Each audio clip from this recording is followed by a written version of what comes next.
존경하는 국민 여러분, 그리고 사랑하는 당원 동지 여러분, 오늘 저는 대한민국과 바른미래당에게 주어진 당면 과제에 대해서 바른미래당 대표 손학규로서, 그리고 정치인 손학규로서 의지와 각오를 말씀드리고자 이 자리에 섰습니다. 저는 1993년 국회의원으로 정치에 들어선 이래 해보지 않은 일이 거의 없습니다. 국회의원을 4번 했고 보건복지부 장관과 경기도지사를 지냈습니다. 제1야당의 대표를 2번 하고 야권의 대통합도 이루어냈습니다. 정계 은퇴도 하고 다시 돌아오기도 했습니다. 26년 동안의 정치 역정 속에서 대통령 빼고 해볼 것은 다 해보았습니다. 저는 더 이상 자리에 대한 욕심은 없습니다. 다만 한 가지 남은 꿈이 있다면 대한민국 정치의 구조를 바꾸어서 누가 들어서라도 국정을 제대로 운영해서 국민이 함께 잘 사는 나라를 이끌 수 있는 제도를 만드는 것입니다. 2016년 10월 전남 강진의 만덕산에서 내려올 때 87년 헌법체제가 만든 6공화국은 그 명운을 다해서 대한민국은 무너져 내리고 있었습니다. 저는 그래서 내려왔습니다. 이제 대통령 제도는 더 이상 우리나라를 발전시킬 수 없었습니다.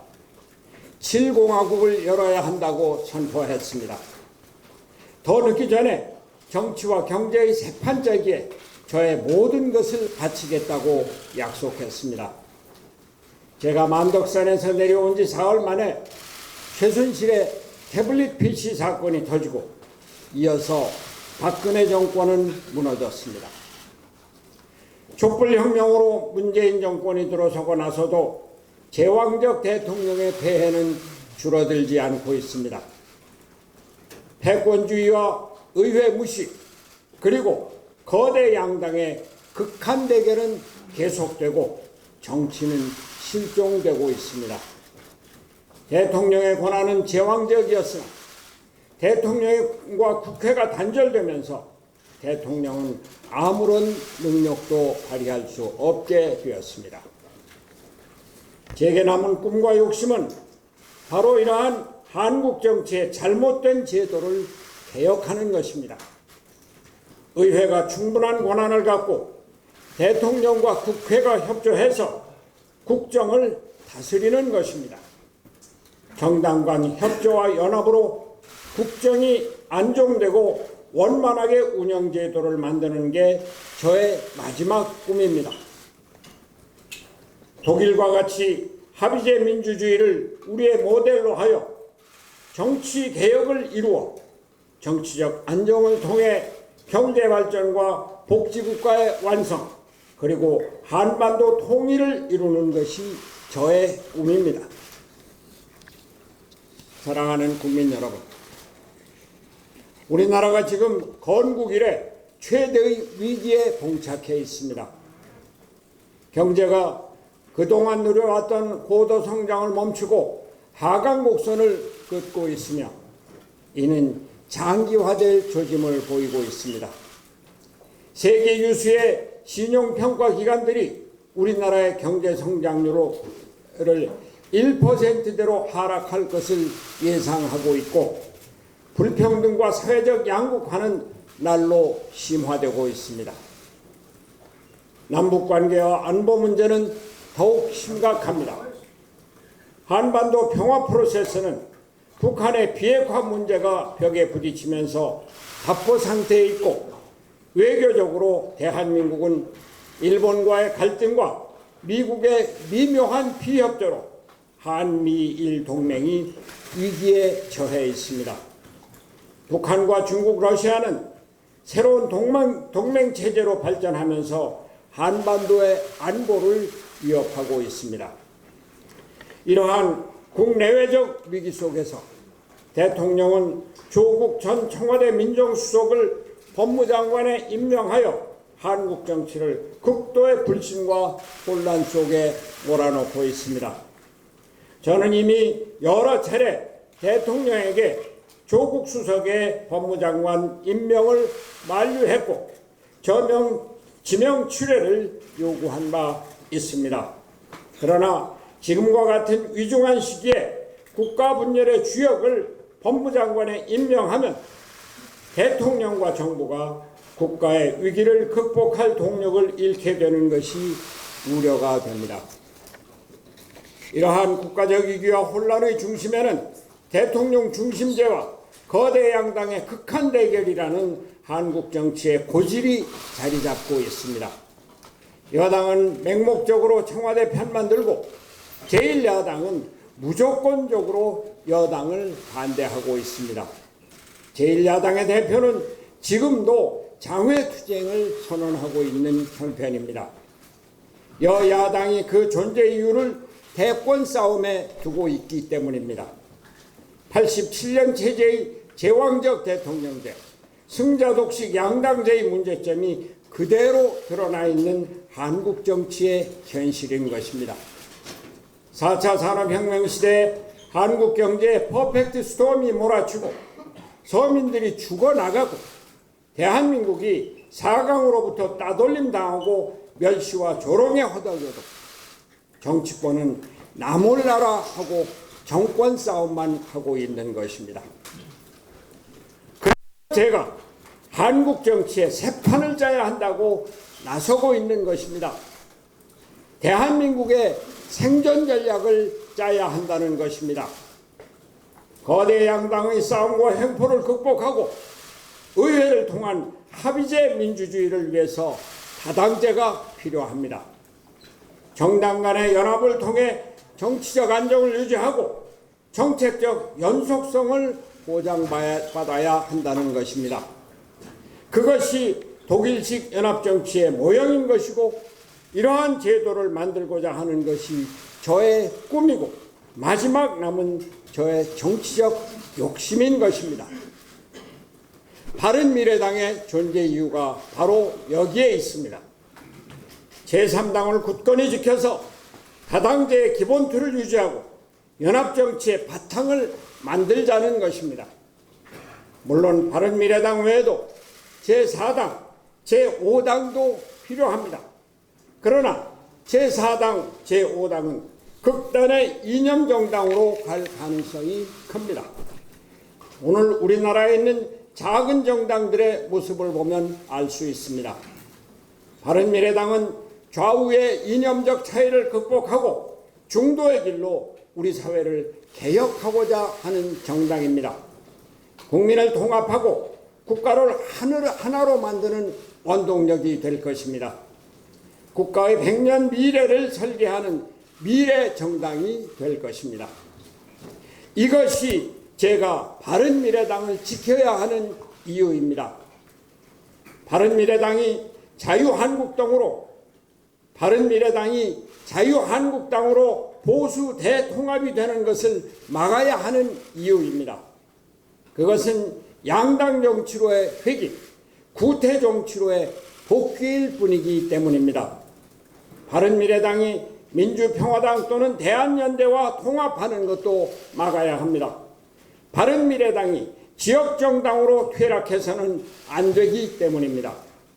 바른미래당은 대한민국의 미래를 설계하고 다당제 의회에서 연합정치를 실현해서 합의제 민주주의를 이루는 가장 중요한 근거가 될 것입니다.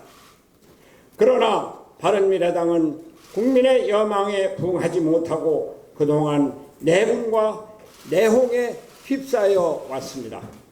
국민 여러분께 대단히 죄송할 따름입니다. 존경하는 국민 여러분, 그럼에도 불구하고 바른미래당에게는 희망이 있습니다. 보수 진보에 치우치고 좌우 이념에 얽매인 거대 양당을 벗어나서 국가의 미래를 추구하고 국민의 안녕을 찾는 중도 정당에 대한 국민적 여망, 제3당에 대한 국민적 요구가 점점 커지고 있기 때문입니다.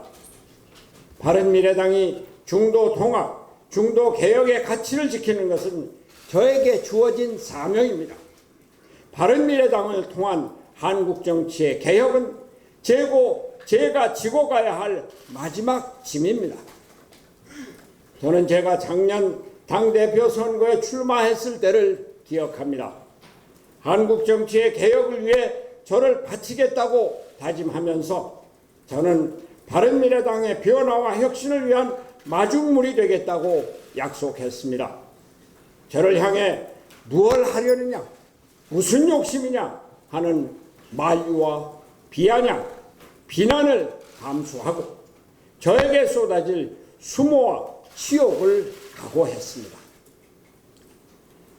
그러나 이 짐이 이렇게 무겁고 이 사명이 이렇게 고역인 줄은 몰랐습니다. 제가 그동안 받아온 수모는 여러분이 다 보고 계십니다. 어떤 분들은 그런 모욕을 어떻게 견디느냐고 동정해 주시기도 하고, 어떤 분들은 무슨 욕심에 그 자리를 그렇게 탐하느냐고 비난의 눈길을 보내시기도 합니다. 그러나 저는 참을인 자를 아침마다 3번씩 가슴에 담고 집을 나섭니다. 나라를 위해서 한 번, 당을 위해서 한 번, 그리고 저 자신을 위해서 한 번입니다. 인동초도 있는데 이쯤이야 뭘 하면서 말입니다.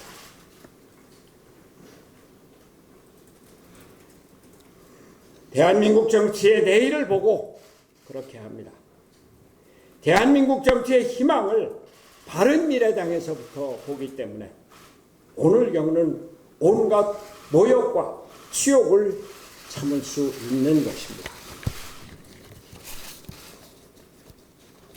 내년 4월에 있을 총선에서 우리 국민들은 기적을 보실 것입니다. 아니, 기적이 아니라 자연의 순리를 기적같이 볼 것입니다.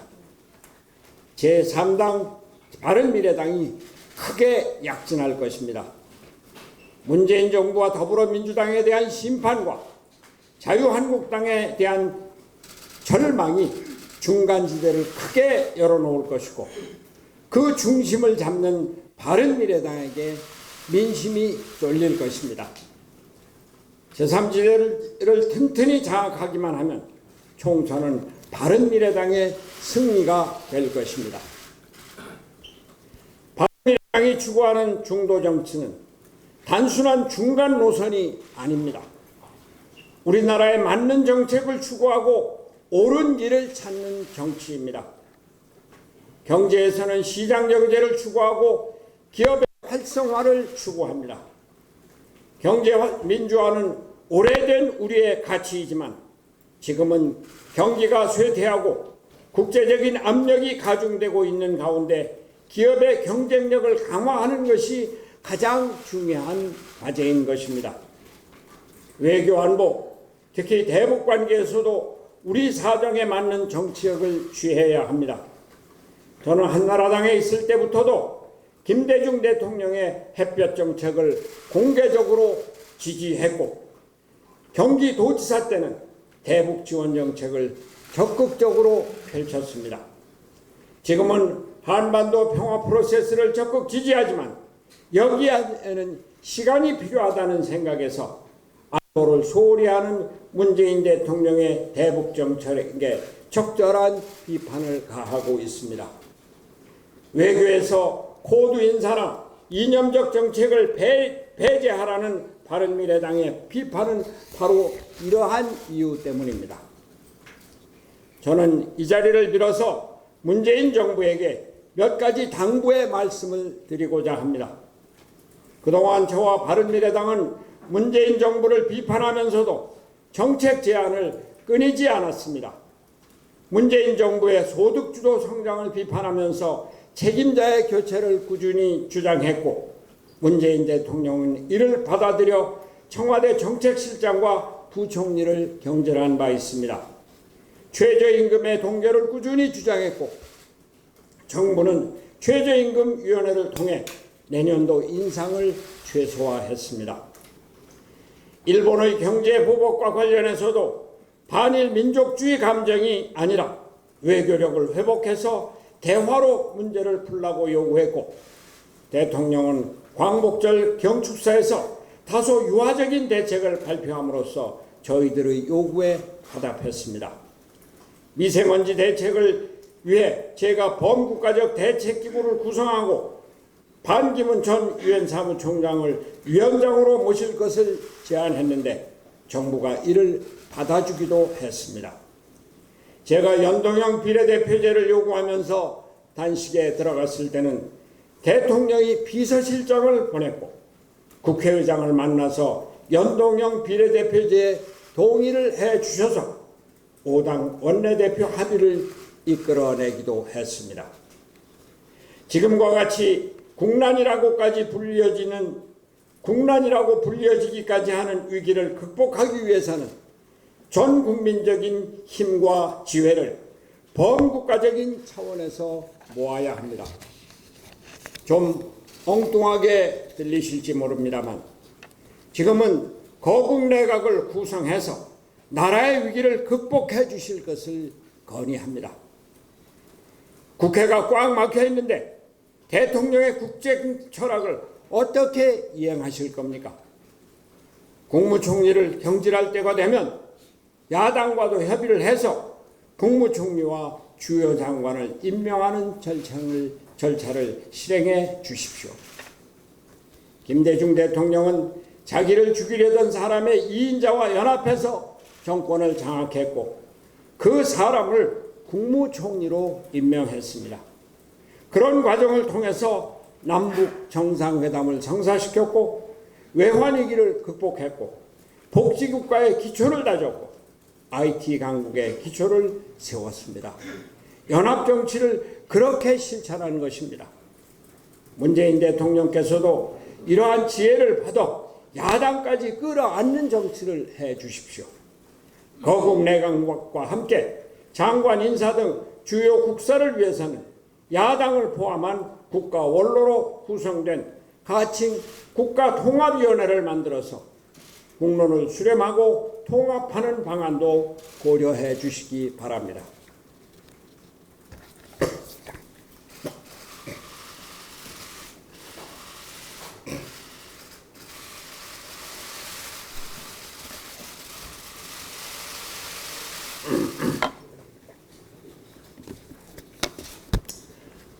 사랑하는 당원 동지 여러분, 이러한 정치 개혁을 위해서는 바른미래당이 제대로 서야 합니다. 내년 4월에 있을 총선에서 바른미래당이 승리해서 한국 정치 개혁의 중심에 서는 것이 절실히 요구됩니다. 거대 양당의 무능과 횡포와 오만의 환멸을 느낄 국민들이 투표할 의욕을 상실하고 있습니다. 이분들에게 투표할 수 있는 기회를 주어야 합니다. 바른미래당에게 투표할 수 있도록 우리가 신뢰를 회복해야 합니다. 바른미래당이 국민에게 대안의 희망을 주어야 합니다. 자강의 확신을 주어야 하고 이를 위해 화합의 모습을 보여주어야 합니다. 내가 바른미래당을 찍어도 사표가 되지 않고 대한민국에 새로운 희망을 심을 수 있다는 확신을 국민들에게 주어야 합니다. 이제 우리 그만 싸우고 화합합시다. 다른 당으로 간다는 생각을 하지 맙시다. 더군다나 당을 통째로 이끌고 자유한국당과 통합하겠다는 생각은 아예 버리십시오. 다른 당에 가서 2번 달고 또는 1번 달고 선거에 나갈 거라는 생각 절대 하지 맙시다. 떳떳하게 3번 달고 나가서 당당하게 당선된다는 믿음과 자신을 가집시다. 안철수 대표님, 유승민 대표님, 저와 함께 가십시다. 이제 싸우지 말고 함께 승리의 길로 나갑시다. 우리 다 함께 바른미래당으로 든든하게 자리 잡고 좌와 우, 보수와 진보, 영남과 호남의 모든 개혁 세력이 제3지대에서 함께 모여 대통합 개혁정당을 만들어서 총선에서 승리의 길로 나아갑시다. 저는 2006년 민심대장정을 할 때 100일 동안 전국을 다니면서 우리 국민들, 특히 서민들의 모든 생활을 거의 다 겪으면서 한국 정치가 나아갈 길을 생각했습니다. 2000년에 진보적 자유주의의 길을 책으로 써내면서 한국적 제3의 길을 모색했습니다. 2010년에는 춘천 생활을 마치고 나오면서 함께 잘 사는 나라를 정치적 모토로 내세우고 2011년에는 민주당 대표로 보편적 복지를 당론으로 채택했습니다. 2012년에는 저녁이 있는 삶을 대선 구호로 내세우면서 사람답게 사는 세상을 그리기도 했습니다. 이러한 세상을 만들기 위해서 2016년에는 강진에서 올라오면서 7공화국을 내세웠고 작년에는 연동형 비례대표제를 이루기 위한 단식도 했습니다. 이러한 저의 정치 역정은 중도개혁의 새로운 정치를 실현하기 위한 꾸준하고 일관된 정치 철학이기도 했습니다. 이제 우리는 중도개혁의 정치를 위해 민주주의, 시장경제, 평화체제의 3대 과제를 실현하기 위해서 우리 모두 다 함께 나설 것을 제의하는 바입니다. 우리는 이러한 새로운 정치, 제3의 길을 수행하기 위한 새 판짜기에 들어갈 것입니다.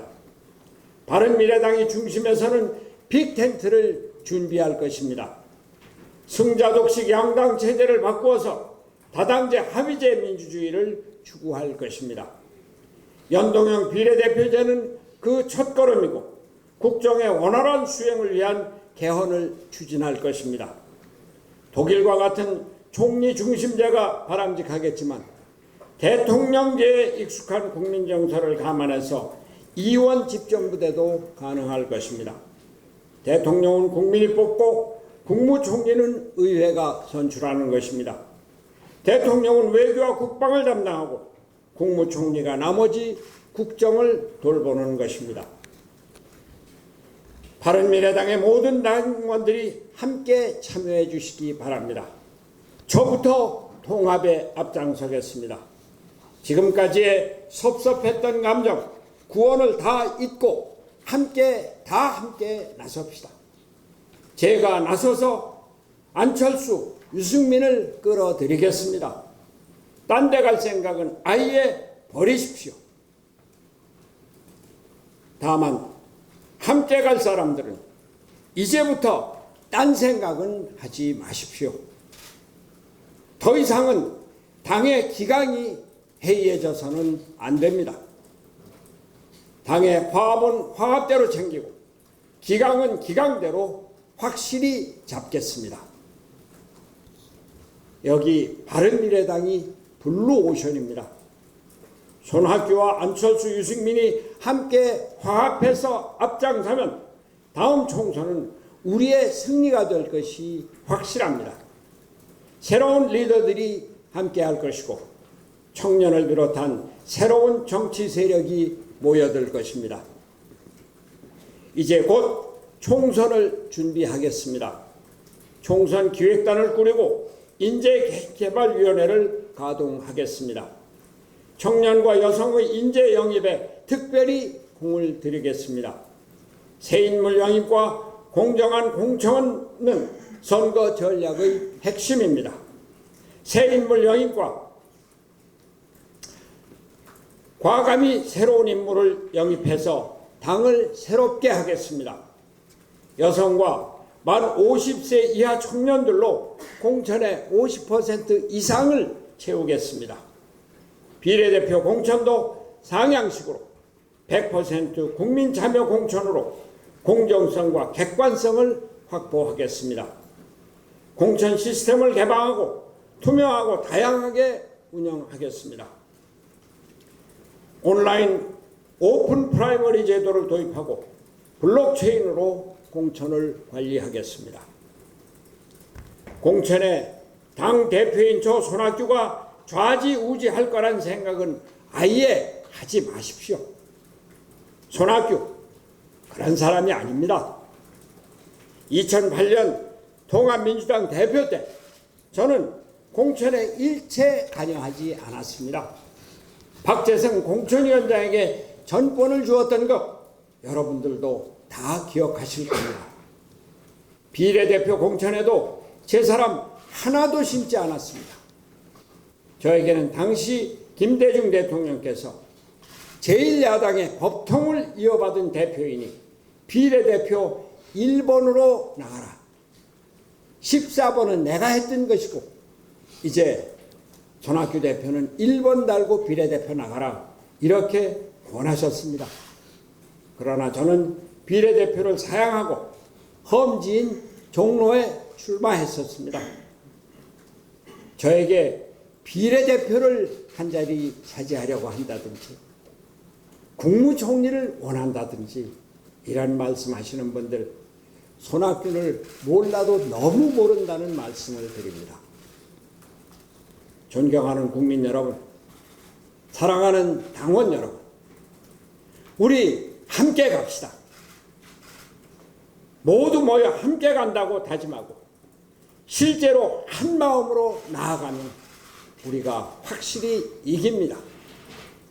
저 손학규가 저희 마지막 정치 생명을 바쳐서 바른미래당의 승리를 이루겠습니다. 대한민국 정치 구도를 바꿔서 정치적 안정을 꾀하고 정치가 경제 발전과 민생에 적극 기여하도록 하겠습니다.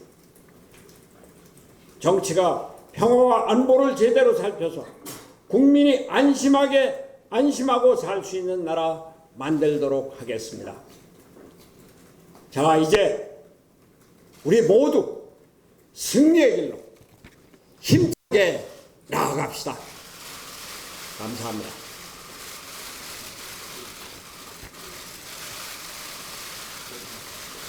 시간이 좀 오래 걸렸죠?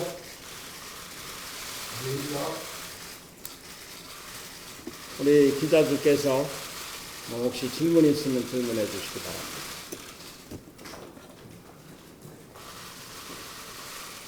예. 예. SNS 이지율 기자가 나옵니다. 안철수, 유승민 두 개파 모두 사실상 지금 퇴진만을 요구하고 있는 상황이잖아요. 이들을 설득하실 새롭거나 구체적인 제안이 있으시고 있습니다. 여기에 대안이 있을 수가 없습니다. 안철수, 유승민 그러면 나갈 겁니까? 어디로 갑니까? 우리 같이 가야 합니다. 같이 가서 이기는 길을 찾아야지 헤어져서 실패하고 망하는 길을 찾으면 안 됩니다. 묘한 대책이 있어서가 아닙니다. 우리의 정신이 있을 뿐입니다. 네.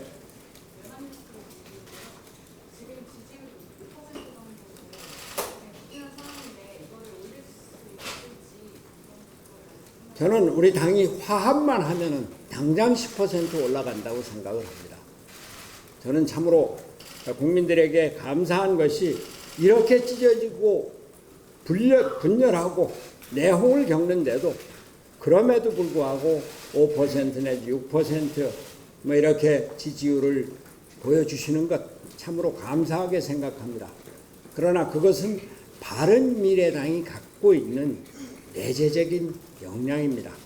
그것을 제대로 활성화시키기만 하면은 우리는 금방 10%, 15%, 20% 올라갈 수 있으리라고 확신을 합니다. 화합이 문제입니다. 정보일보 김세희 기자인데요. 발언하신 거 들어보니까 제3지대에서 다른 당의 활동 해체해서 모여서 하는 것보다 대표님 취재로 바른미래당의 원형을 보존한 상태에서 그 3지대에서 이제 흡수 통합을 하는 예. 거기에 대한 생각을 구체적으로 바른미래당은 워낙 좌우 영호남 보수 진보가 합쳐서 만든 당입니다. 이것이 삼지대의 원형이 될 수밖에 없습니다. 바로 그래서 바른미래당이 우선 바른미래당으로 자강해서 자신을 지키고 힘을 키워나가면서 제3지대 중도개혁, 중도통합에 동조를 하는 모든 정치 세력, 거기에는 보수 세력도 좋고 진보 세력도 좋습니다. 개혁 보수도 좋고 합리적인 진보도 좋습니다. 이렇게 함께 모여서 지금 총선에서 예상이 되고 있는 문재인 정권에 대한 심판, 자유한국당에 대한 절망, 이것으로 넓어진 중간지대를 우리가 제대로 건설하자고 하는 것입니다. 네. 안철수와 유승민 대표를 같이 가자, 끌어들이겠다 이렇게 말씀하셨는데 누군가는 어느 정도 좀 구체적 얘기가 들어갈지. 아직은 뭐 특별한 이제 교류가 없습니다. 물론 교류를 좀 시도했습니다만 뭐 그쪽에서 답은 없습니다. 그러나 이제 오늘부터 이 시각부터 저부터 적극 나서서 모든 채널을 동원해서 소통을 할 것이고 협조를 이끌어낼 것입니다.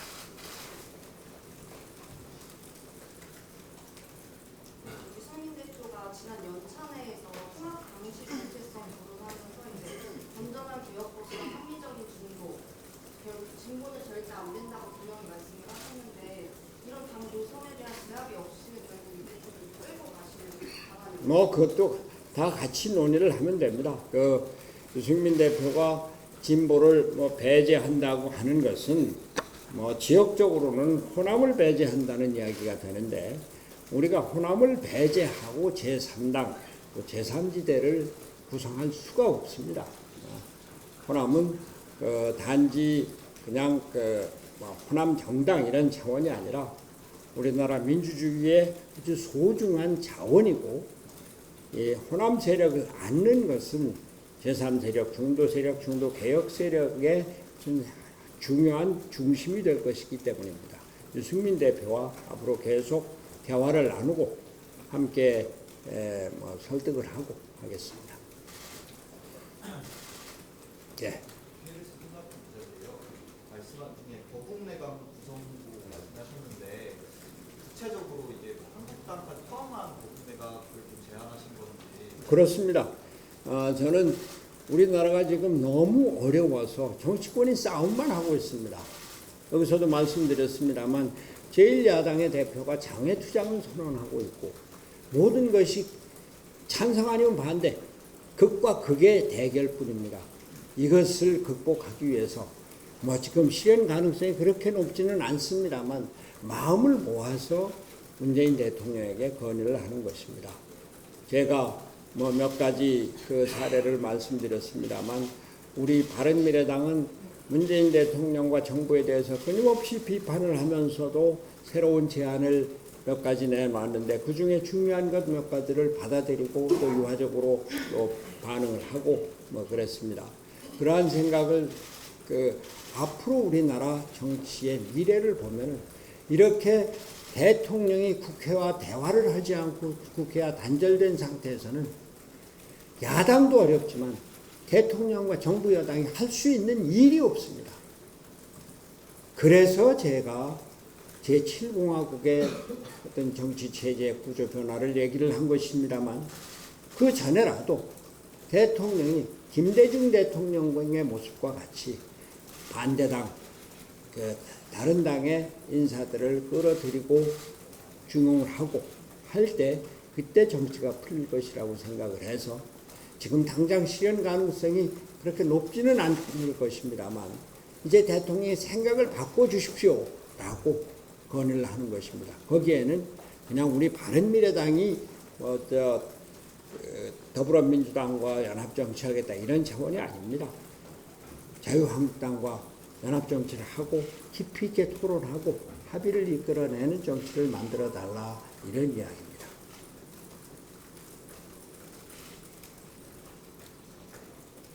네. 통화하면서 포괄한 자연정치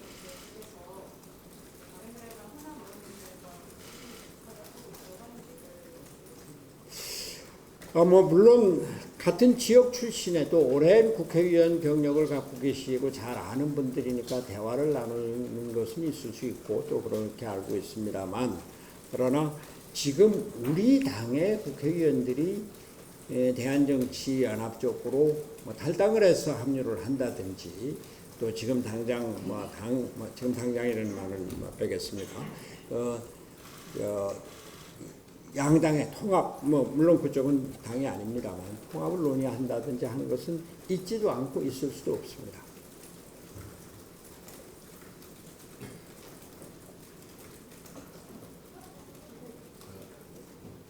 기강을 확실히 잡겠다고 말씀하셨는데 이게 구체적으로 어떤 네? 기강을 확실히 잡겠다고 말씀하셨잖아요. 이게 그거는 일반적인 이야기고, 그러나 우리 당의 기강이 너무 해이해지고 무너져 있습니다. 기강을 잡아야 되는 것은 당 대표로서의 책임이고 또 당 대표가 갖고 있는 저의 책무이기도 합니다. 이거 당내 노선 투쟁은 더 이상 허용하지 않겠다는 뜻으로 좀 받아들여요. 모든 거 다 함께 보시면 됩니다. 대한정치 쪽에서는 이제 다른 게 해당 세력들과 해서 그런 적이 제3지대랑 간간히 모여서 통합하길 바라는데, 만약에 그런 거에 대한 의견들이 안 되면 통합을 안 하실 것이죠. 저는 아까도 말씀드렸습니다만 바른미래당이 제3지대 중심으로 이미 출발을 해 있고, 또 바른미래당의 잠재력이 아주 큽니다. 바른미래당이 제 위치를 제대로 지키고 키워나가고 새로운 혁신을 해 나갈 때, 그때 바른미래당과의 제3지대에서 개혁 세력 이런 것이 합쳐지는 과정이 시작될 겁니다. 대한정치도 일 수밖에 없다 이렇게. 대한정치 그쪽에서도 개혁에 동조하고 또 대한민국의 미래에 함께 고민하고 협조를 해 나갈 분들이라면 그것을 거부할 이유는 없습니다만, 그러나 지금 대한정치와 당대당 통합이라든지 이런 건 생각하지 않는다 말씀입니다. 아까 통합 말씀하신 국민 안철수 대표 이야기 하셨는데, 가장 지금 먼저 얘기가 되는 게 아무래도 최고위가 지금 파행되고 있잖아요. 네. 그거에 대해서 어떻게 정상화 계획이라든가 아니면 그런 점에 얘기를 하셨잖아요. 그런 것도 다 같이 최고위원회가 지금 정상화되지 않고 있습니다만, 그러나 최고위원들도 이제는 당무에 협조하고 함께 참여해야 된다는 생각입니다.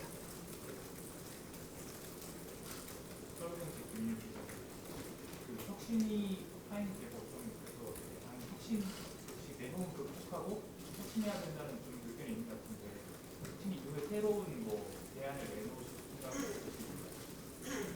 혁신의 파행에 대해서는 제가 더 말씀드리지 않겠습니다. 여러분들이 그 내용을 잘 알고 계시고 거기에 대해서는 제가 대답할 가치를 느끼지 않습니다. 우리 당에 여러 가지 기구도 있고 또 당의 자원도 있고 해서 당을 이제 새롭게 해 나갈 그런 계획을 이제부터 착실히 세워서 실행을 해 나갈 겁니다. 또 선거 체제에 돌입해야 되는 것은 마땅한 이치입니다. 선거기획단을 만들어서 운영을 할 것이고, 인재개발위원회도 운영을 해서 새로운 인재를 적극 받아들이는 그런 역할을 할 것입니다.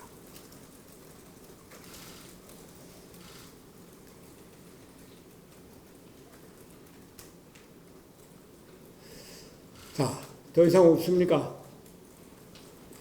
여러분 감사합니다. 여러분께서 어려운 질문이 응? 어려운 질문이 있을 예. 것 같은데요. 그 전에 9월 사태 얘기하셨었는데 그거는 어떠신 제가 지난번에도 말씀드렸습니다만, 우리가 당이 화합을 해서 지지율을 높이는 노력을 해야 하는데, 지난 보궐선거 또 그 이후로 더군다나 혁신위원회가 파행이 된 이런 이유로 완전히 당을 분열시키고 당을 끌어내리고 당의 지도부를 끌어내리는 이런 역할만 해서 당의 지지율이 올라갈 수 있는 여지가 전혀 없었습니다. 저는 거기에 대해서는 이제 앞으로 우리가 자강을 통해서 제3지대의 중심을 이루고 새로운 제3의 길을 추진해 나갈 때 국민적인 지지율이 높아질 것이라고 믿습니다.